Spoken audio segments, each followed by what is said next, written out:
ମୋ ଭାଇ ଏଠି ମଟନ୍ ବନେଇବାରେ ଲାଗିଛି। ମଟନ୍ ତ ସେଠି ଥୁଆଇଛି, କିନ୍ତୁ ସେ ପିଆଜ କଷିବାରେ ଲାଗିଛି। ତା ପିଆଜ କଷି ହେଉଛି କି ନ ହେଉଛି ଜଣା ନାହିଁ, କିନ୍ତୁ କଡ଼େଇରେ ଯେଉଁ ସାଉଣ୍ଡ, 5 ଗାଁ ଲୋକ ଉଠିକି ପଳେଇ ଆସିବେ। ଆଉ ସେଠି ଆମ ଭାଇ ହେଲେ ସିଏ କହୁଛନ୍ତି ମୁଁ କେମିତି କାଟିବି ପିଆଜକୁ। ସାଲାଡ଼ ବନାଉଛି ସେଇଥିପାଇଁ ଭାଇ ମୁଁ ଟିକେ ଲୋକଙ୍କ ମଝିରେ କ'ଣ କଲେ ପ୍ରଥମତ ହେଇଯାଏ। କେମିତି କରିବି କ'ଣ କରିବି, ମୁଁ ତାଙ୍କ ପସନ୍ଦର କରିବାକୁ ଚେଷ୍ଟା କରେ। କାହିଁକିନା ଖାଇବି ତ ମୋ ପସନ୍ଦରେ, କିନ୍ତୁ ଯେଉଁଠି ଗ୍ରୁପ୍ ଥିବେ ସେଠି 5 ଜଣଙ୍କ ମନକୁ ନେଇକି ଚଳିବାକୁ ପଡ଼ିବ। ଏଇଠି ଏତିକି ବେଳେ ଦେଖୁନ ମୋ ଭାଇର ମସଲା କଷା ଏପର୍ଯ୍ୟନ୍ତ ଚାଲିଛି 1.5 ଘଣ୍ଟା।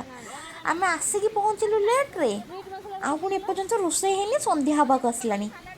ଏଇଠି ମାମୁଁ ଭାଣିଜୀ ଚଲେଇଛନ୍ତି ସଂସ୍ଥା। ଆଉ ଇଏ 3 ପ୍ରାଣୀ ଦେଖ, ମୋ ଭାଇ କହୁଛି ଫଟୋ ଉଠାଏ। ଚଲେଇଛନ୍ତି ଗୋଟେ ତାଙ୍କର ସଂସ୍ଥା। ରୋଷେଇ କେବେ ସରିବ, ଥଣ୍ଡା ପଡ଼ିଲାଣି ଯେ ମୁଣ୍ଡ ଗରମ। ମୋତେ ବି କାଶ ମାସ ହେଇ ଥଣ୍ଡା ମୁଣ୍ଡ ଧରି ପକେଇଛି। ଦେଖୁନ ମୁଁ ମଇଁଷି ଭଳିଆ ବସିକି କାଟିବାରେ ଲାଗିଛି। ମୁଁ ଯେବେ ବି ଘରକୁ ଆସିଲି ନା, ଏମାନେ ଖୁଆଇ ଖୁଆଇ ମୋଟା କରିଦେଉଛନ୍ତି। ଆଉ ୟାଙ୍କ ନଜରରେ ମୁଁ ସବୁବେଳେ ପତଳା। କ'ଣ କହିବ, ଗୁଣ୍ଠୁଣି ହାତୀ ହେଇଗଲାଣି ଖାଇ ପିଇକା, ହେଲେ ବି ଏମାନଙ୍କ ନଜରରେ ମୁଁ ଏବେ ବି ପତଳା। ମୋ ଭାଇ ମୋତେ କ'ଣ ଡାକେ କହିଲ, କ'ଣ ବାଉନ୍ସର ଡାକେ ମୋତେ। କଷି କହୁଛନ୍ତି ଶଳା ଭିଣେଇ ମିଶିକି। ଦେଖ ଏଇଥିରେ ନା ଆମେ ହସି ହସି ମୋ ପେଟ କ'ଣ ହେଇଛି। ଯେଉଁ ଭାତ ବସିଛି ହେଲା, ଭାତ ପକାଇଛନ୍ତି, ଚାଉଳ ପକାଇଛନ୍ତି 2 କେଜି, ପାଣି ପକାଇଛନ୍ତି ଏତିକି। ସିଏ ଚାଉଳରେ ମାନେ ପେଜ ଲାଖିଗଲା ଯେ ଲାଖିଗଲା।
ମୁଁ କରିବି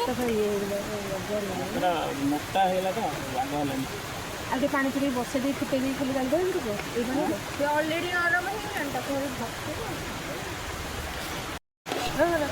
ପେଜ ଏ କଣା ବନ୍ଦ ହେଇଯାଇଛି ଦେଖିଲ। ପେଜ ମୋଟା ପେଜ ହେଇକି ବା କଣା ବନ୍ଦ ହେଇଗଲା। କିଛି ନା ପାଣି ଟିକେ ଆଣିକି ଦିଅ। ନାଇଁ ପାଣି ଆଉ ଦେନା, ହଁ ପୁରା ନିଗାଡ଼ିଦେବା। ଗାଳି ଦିଅ ଇଏ ଚାପଟା କାହିଁ ହଁ ଚାପଟା ମୁଁ ଧରିଛି। ନାଇଁ ମୋତେ ରୋଷେଇବାସ ଅଲମୋଷ୍ଟ ସରି ଆସିଲାଣି। ସେଥିପାଇଁ ସମସ୍ତେ କହିଲେ ଚାଲ ପାହାଡ଼ ଆଡ଼େ ଯିବା, ଝରଣା ଦେଖିକି ବୁଲାବୁଲି କରିକି ଫଟୋ ଉଠେଇକି ଆସିଯିବା। ଛୁଆ ବି ଡାକିଲେଣି। ଏଇ ଯେଉଁ ରାସ୍ତା କୁହନି, ଏକ ତ ମୋ ପାଦରେ ଦରଜ, ଚପଲ ଛିଡ଼ି ଯେଉଁ କଷ୍ଟ କୁହନି। ହେଲେ ଯିବାକୁ ଜୀବନରେ ଗୋଟେ ମୌକା ମିଳେ, ଆଉ ତାକୁ ଏନ୍ଜୟ କରିବା ଉଚିତ। ଯେତେ କଷ୍ଟ ହଉ ପଛେ 1200 ବଢ଼େଇ ଲାଗିଯିବେ କାମରେ। ଯିବି ନା ମୁଁ। ଆଉ ଏଇଠି ମୋ ଭାଣିଜୀ ଆଗରେ ବସିକି ହାତ ହଲେଇଲାଣି। ଇଏ ମୋ ସାନ ଭାଣିଜୀ ନୁହଁ, ସରି ଝିଆରୀ।